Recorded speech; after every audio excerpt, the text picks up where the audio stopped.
Hi Jamie, we're recording now. Yay. Hello and welcome back to the CineSkinny. We weren't recording the first time, but we are now. I really wish I hadn't said anything. We would have been like an hour or two. Yes, welcome back to the most professional podcast in all the land. What you are about to listen to is an interview that Jamie, who is with me in studio, did with George MacKay at Glasgow Film Festival. Isn't that right, Jamie? Yes. For what was the occasion of your chat with George MacKay? George MacKay was in Glasgow for the UK premiere of The Beast. I remember it was just a Scottish premiere. But anyway, that was shown at Glasgow Film Festival. I think it's an excellent film, and we had a lovely little chat. Although he did call me Kenny at the end of it, so I'm worried that I'm worried that throughout. I didn't notice throughout the interview, so I haven't listened back. He may just be calling me Kenny all the way through, and I haven't noticed. That's so funny. He's very nice about it. Can I start calling you Kenny? I mean, if he did, I didn't even notice. It was just as I walked. He actually chased me down the corridor because he said goodbye, Kenny, and then I think the PR must have told him actually his name's Jamie. I didn't even notice. Oh, that's so lovely. But he was very nice. He actually ran out and said, "Oh, sorry about that." Oh. Very sweet. Anyway, here's Kenny and George MacKay. Yeah, so I guess I was just actually the run of your recent films has surprised me. I think you're an actor who I kind of thought I had a picture of the type of roles you do, but I think with a film like Femme, and this one, The Beast, I think you seem to be sort of, to me, changing it up a bit. Is this something you intentionally looked for, or are these roles that you would have just came across? It's a bit of both, to be honest. I think my choices have been about a kind of a gut instinct, and so I guess my gut instinct has drawn me towards these characters. And yeah, I've always kind of, watching other actors, I've always admired actors where you kind of can't place them too much and you sort of change it up in terms of the characters that they play. And I'd be very wary of kind of getting in a zone of like a type of, I don't want to be an actor who sort of does a type of role and things. So of course there's a level of kind of actively doing that, but it's not solely that. It's just a gut instinct towards the scripts that I get really excited by, or I feel there's something to explore in those characters. And have you got to a stage now where you have a more input in that? Do you is it filmmakers are coming towards you to ask you to take part in the project, or are you seeking out certain roles? It's both. It's a bit more of kind of lucky enough to get, sort of offered more roles and more opportunities in projects. I'm still auditioning for projects, and also I'm actively now sort of having a sense of kind of feeling really sort of proud of the projects I've been a part of, and what they mean to me, and what I think their value in sort of to be out in the world. I'm sort of actively going to trying to find stuff as well. So it's a real mixture, really. It's not one thing. So and I think it all of those actions inform the other. Like, what you might be pursuing, you might not get, but then something that comes to you that is a kind of an equivalent theme, you go, oh, okay, actually that's what I was looking for. So then you go for that. Yeah, and is that how you pick your roles in, or are you also attracted to the filmmakers' past work? How do you actually look for your roles? Yeah, it's a mixture. I think at the end of the day, or at the beginning, is a gut instinct but that gut instinct is either something that you want to explore in a character, but so much it's also about the work itself, and of course there's a very personal kind of thread to everything, but there's also like a kind of a work sense, like a craft sense as to what processes this director got, and that's sometimes judged by their previous work or the meeting that you have with them. What is this director going to get me to do, or what are the literal kind of logistical things that I'll have to do to prepare for this project? Mm-hmm. Like, will I have to use my body in a certain way? Will I have to learn a new skill? Will I have to learn about a new time in history? Like all of these things kind of present themselves with each job. So it's a mixture of like a personal gut thing towards wanting to do something, and then wanting to learn the lessons that I have an instinct the job will teach me. Well, I think with Louis in The Beast, you've got a really juicy role. I mean, you could say you've actually got 3 roles. How did that come about? How did this... So yeah, he's a dream of a part for that, because he's 3 parts. The role came about because, actually very sadly, so the film was originally written for Léa Seydoux and Gaspard Ulliel, the French actor, and so tragically Gaspard died just as they were beginning pre-production initially. And so when that tragedy happened, Bertrand, our director, looked outside of France and began another casting process. He wanted to continue the film, but I think he wanted to also look outside of France, so there's no sort of compatibility, and the role was written for Gaspard. He was the only French actor he wanted for that role. And then it became like an audition process. I read the script and I just loved the script. I'd never read anything so sort of existential and romantic, like taking such a big swing at all of those themes.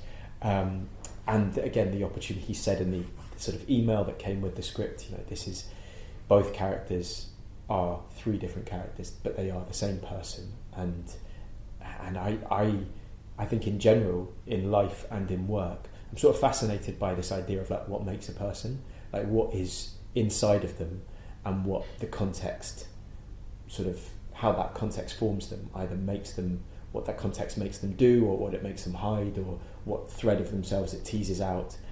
And this was like the perfect like petri dish of that question, because you've got ostensibly the same thing. There's the through line that binds both characters, which is what draws them together, and what keeps them apart, which is this mutual fear of love, and that sort of recognition of that fear in each other bonds them, but it also keeps them apart. And if you've got that fear as the spine of this man, in Louis' case, therefore, okay, how does that actually suit 1910, and how is that kind of then turned inwards in 2014, and how does that go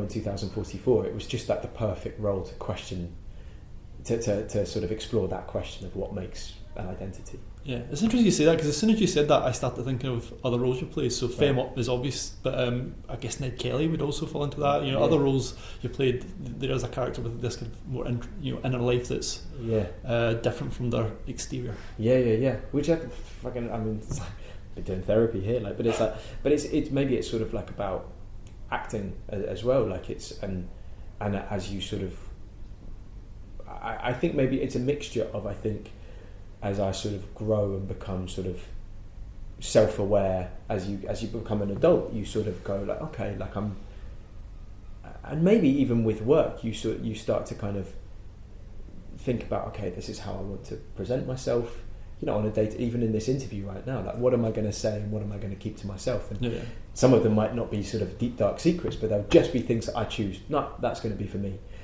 But that in itself is like, I'm aware that I'm doing that. And then also, I think socially, culturally, over the last couple of years, like this past decade, there has been so much reevaluating, and so much kind of, in terms of the power of the internet, the power of the way we receive news, the way we interact, and so many of the fundamental things about race, gender, like class, sexuality, all of these conversations which be beautifully being had in the open, because oh shit, this thing hasn't been talked about for a good while, and this is the ramifications of like not that idea of like unearthing and exploring. It just seems so pertinent at the minute, and I think that's kind of an awareness that's been sort of brought up because of all of that going on in me. So obviously makes you look at yourself, and then therefore by proxy of that, the work that you choose. It's like, oh, I think this would be interesting to, given everything that's going on in the world, actually this character privately feels very relevant to all of those questions. Yeah, it sounds like that's maybe what Bertrand Bonello's interested in as well. So did you know Bertrand's work? I didn't know it before.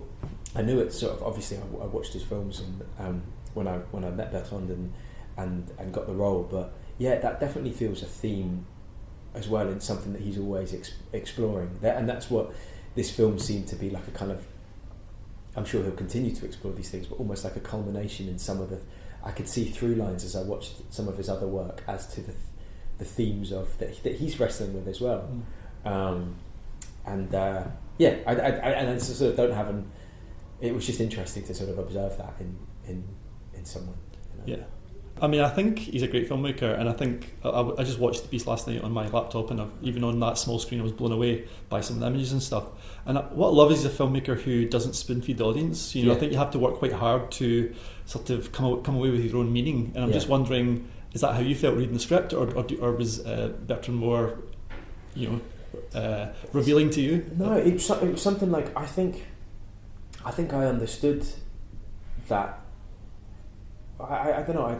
I felt like that was. I kind of sort of understood it. Obviously, kind of there was a small bit of context before I read it. It took reading it twice, but there are certain things, of course, which I missed. But no, I felt like I was quite clear, because I think, in this idea of like fear being destructive, basically, is something, of course, that I think I've been aware at sort of points, like, in my own life, of even if it's something so simple about, do you ask that person out, or do you not? I just leave, and you kind of like the way that that you sort of learn to protect yourself, but not show that you're protecting yourself. I don't know. I feel like Bertrand was really tapping into that and articulating that very beautifully across the time period. So I think I always think I understood it pretty clearly, and so I always kind of felt like I felt quite sort of confident in the playing of the scenes, because it's also the people themselves aren't talking about it all the time. Even if they're talking about the beast, there's even other stuff going on beyond that, and it sort of felt like quite a private knowledge, if you know what I mean. Because I don't know, it's difficult to be objective, but I don't think it's almost as clear to the audience as it was to us in the making of it. Yeah, I mean, for me, I guess I've got a feeling that the beast that the characters are carrying is pretty obvious, but I assume there's some sort of metaphor, some sort of, he's saying something about society, isn't he? Especially in that middle section set in LA. Yeah. I feel he's maybe saying something about the malaise of mankind, or the catastrophe of the environment, things like that is in the kind of air in the film. Well, he said so. The beast, it was based very loosely. The idea is based on this Henry James novel, The Beast in the Jungle, and the beast is therefore kind of basically a fear, in this instance, a fear of love. And he said what was interesting about Louis, which I was really excited by as well, is he said Louis is both, he has the beast, he's scared of the beast, but Louis, to Gabrielle, because they're soulmates, is the beast as well. And I thought that was a really interesting thing, that there's a kind of a constant danger to him, that he is, and it is that sort of like kind of like yin and yang nature to how we are inside. The thing that can make someone great at something could make them really terrible as well. And I think Bertrand was, that fear can turn into something else in a particular context. And so as well, in that middle section, I think he was talking about, modern and particularly American culture as well, of the sort of the high pressure of it as well. That high, if you have that fear and you're in a context that is sort of based on high achieving, which in so many ways is good, and you don't feel like you can attain that, it sort of starts to fester and go inwards, and then it all goes wrong. I wonder, did you go down a rabbit hole of research, because the Louis in this section, and it's kind of modern day LA, is he's an incel essentially. Did you go down that rabbit hole of these people who are online and sort of have these kind of misogynistic ideas and vent their kind of frustrations to the world? No, not so much. That he's basically he's based on particularly one person, Elliot Rodgers. Those monologues that Louis Lewansky gives are almost verbatim Elliot Rodgers videos, who was someone who then went on a terrible murderous rampage. And I was mindful of that and kind of questioned at first, you don't want to in any way glorify those actions or give sort of limelight and time to that particular person, but by the same token I do think it was really important and worthwhile to sort of investigate a potential sort of discussion into why and how someone can commit those atrocities, and to not be afraid of that conversation. And because the sort of Elliot Rodgers aspect of Louis fell in the context of a whole film that is exploring why and how people kind of can have fear become so destructive, I thought it was permissible and worthwhile.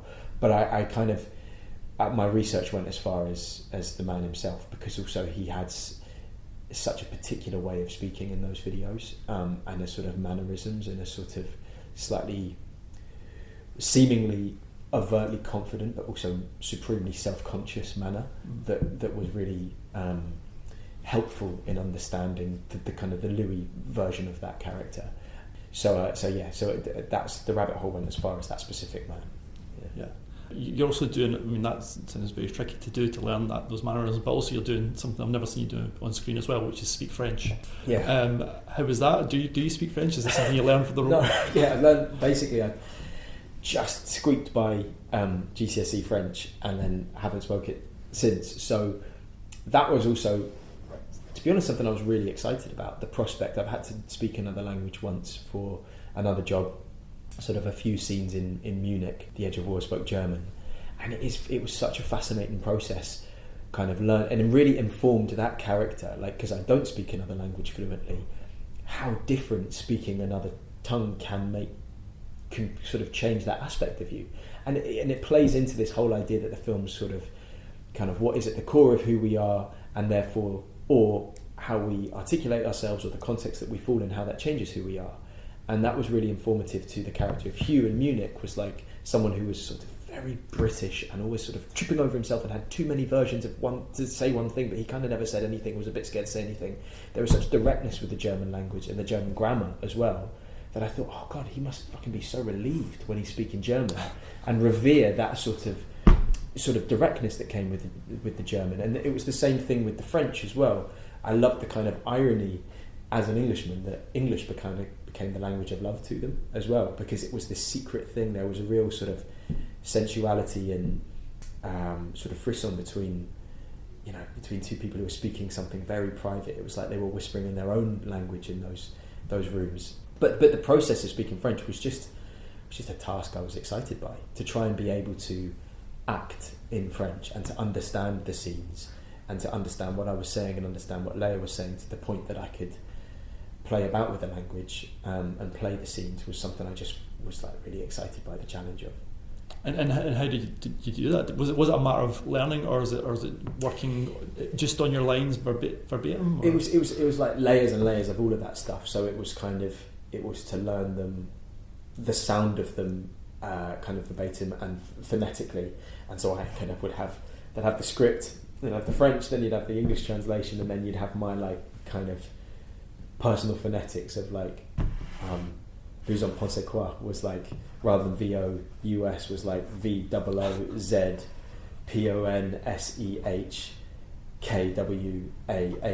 for Vous en pensez quoi, like to kind of have that pronunciation, and then once I'd had that sort of under my belt, understanding the language as well, because it's what's difficult. The hardest part is grammatically. At first I'll be like, right, I've got the phonetical sound, and then I play it as an Englishman, but I'd be putting the stress incorrectly because of the way that the grammar changes. So then you'd learn the grammar, and then once you sort of have just the process of learning that amount of sort of nuance, you kind of realise, okay, this is where you just learn it enough that you can then put the stress particularly in. And so it was a kind of a mixture of just going over and over and over at first phonetically, and then also trying to read and speak and remember French from school, and also just being on a French set. Other than Léa and Bertrand, if he had a note, everyone spoke French the whole time. No one spoke English, so I was just around the language a lot. Did Léa enjoy that? Because I guess she, being a French actor, has to kind of switch tongues all the time. Yeah, she was great. She was like, I love speaking English. This is like the truth. So she was really giving and really kind in terms of constantly involving me and making sure I was party to conversations, because sometimes it was a bit sort of disconcerting if you're, especially the nerves of the first wee while, you want to do a good job, and you can hear a conversation having the gremlins immediately like, they're talking about me, I'm going to get fired, like, this is all, they're just discussing how the scene is not working and it's because of my French, and they go, oh no, we're just talking about this, you go, oh phew, okay. So Léa was a real gem in that way. As I said, it's a really wildly inventive film, and it's set over these three different periods. Was there a period that was, I presume you maybe shot them all in sections? Yeah, we did 1910, 2044, and then 2014 to finish. Yeah, and did you find one more challenging than the other? Was the French the most difficult, or was it? I'd say, yeah. Just logistically, it's sort of hopefully with the amount of work that went into the French, the thing is that you just don't notice it. But actually, that was the hardest thing. Is speaking. As much as I hope that I managed it, but it was really difficult to do. So yeah, 1910, where the most French was spoken, I'd say was probably the most difficult. and 2044 as well, because ostensibly, the 1910 he's English but fluent in French. Not obviously in the middle he's American, but then to 2044 my goal was to have him be French, even to a French person. Like I could get away with having an imperfect accent in 1910 because he's clearly English. Yeah. But 2044 I wanted him to be French. So, and we worked on that as well with, having a stronger or a more relaxed accent and a sort of ease with the dialogue in a way that he didn't have from 1910.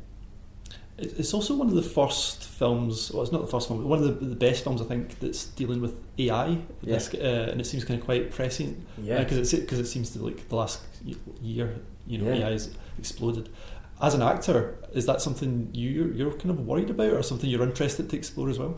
Yeah, I mean, it was mad. That Léa and I didn't attend the premiere of the film in Venice because of the strikes regarding AI. And it's. I do think, I was just talking with another journalist before this, it's like, I don't know enough on the subject to really comment articulately, but I think, because I think there is great wonders with the internet, and there are so many great things about being able to speak to your family over FaceTime and email, and this sort of certain things, the kind of economy and time and finances on one hand is great, but actually I really do fear for jobs being taken, jobs being lost, not just in the acting and writing section like the strikes, but like you go through any station and or you're struggling with a problem on your phone or with something, and you're speaking to a bot, or decisions being made algorithmically as well.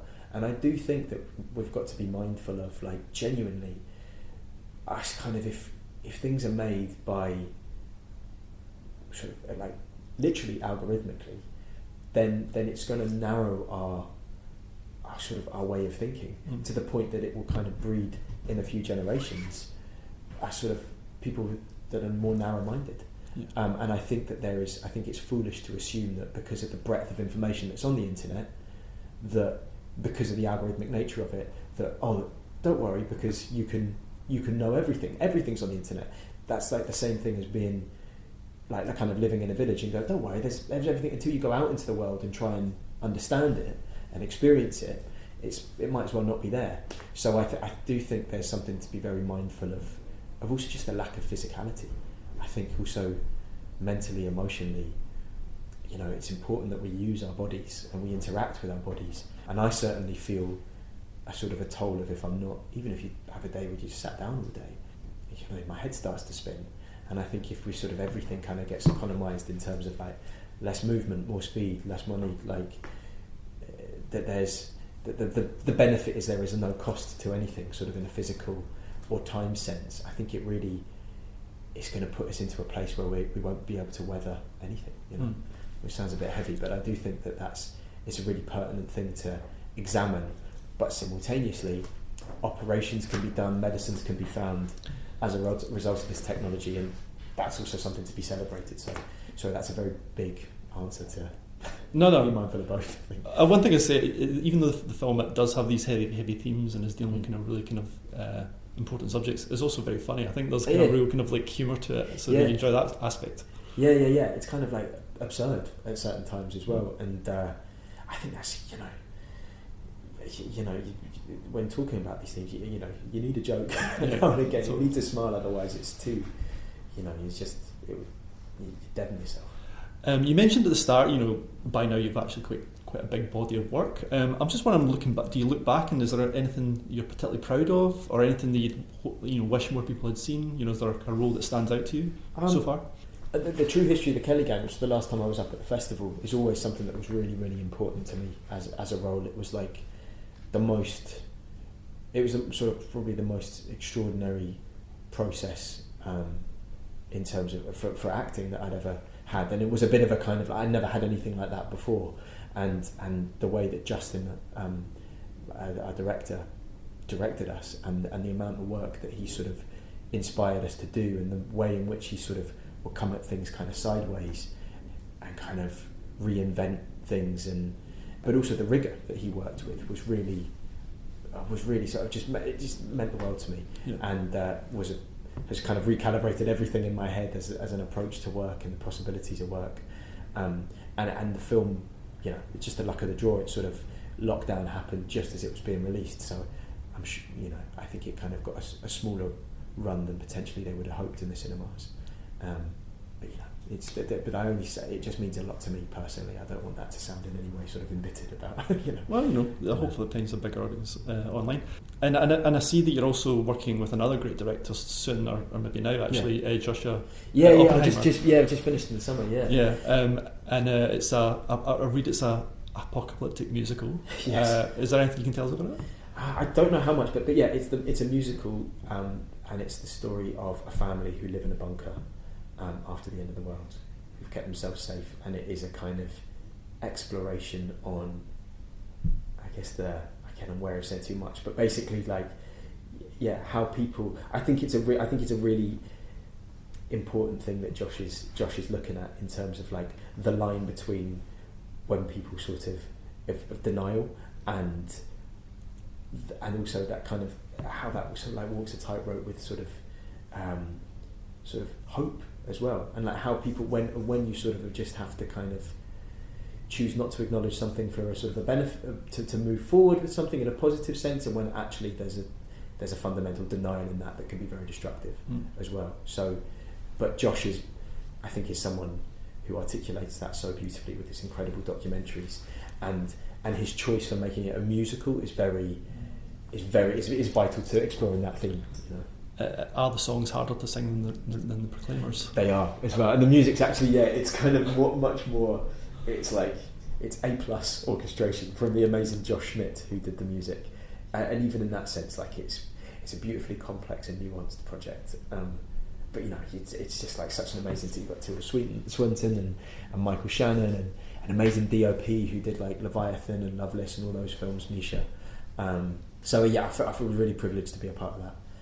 And hopefully, I mean, I haven't seen the final picture yet, but I think they're aiming at festivals this year, so we'll see. Well, best luck with that, and best luck with the Beast. Yeah, when it comes out as well. Yeah, cheers. Thanks for talking about it. Cheers, Josh. Cheers, man. Thanks, Kenny. Yeah. Cheers.